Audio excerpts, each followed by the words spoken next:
employee of this Ashland kennel caught on camera beating a dog that he was supposed to be caring for.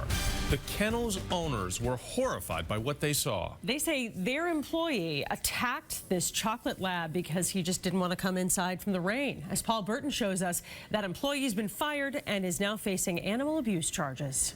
Got him into where his den was and started to repeatedly kick him.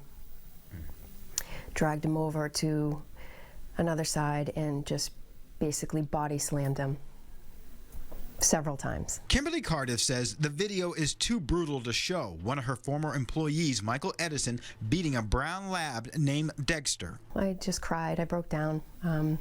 It's very disturbing. Just a heinous and despicable crime. Police say last week's surveillance video shows Edison brutally beating the lab at Camp Canine Daycare after struggling to bring the dog inside. He picks up the dog and starts slamming the dog onto the ground, probably 4 or 5 times. When Kimberly arrived at work the next day, she knew something was wrong with Dexter. Dexter, the dog, was cowering down, quiet, with his tail between his legs, and all the other dogs were quiet. Kimberly said the beating lasted for about 5 minutes. She was glad that it was all captured on camera. As soon as she saw what happened to Dexter, she immediately called police. Kimberly says she's only owned Camp Canine for the past 4 weeks. Edison has worked here for 2 years.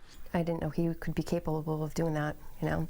All the clients love him, they know him. No one was home at his house in Marlboro, but his neighbor was surprised. I've known him for like 20 plus years and he's never done anything like this. This is actually really shocking to me. Kimberly wants her clients to know all the dogs are safe. The dogs are #1 here, and there's a zero tolerance for touching a dog. In Ashland, I'm Paul Burton, WBZ News.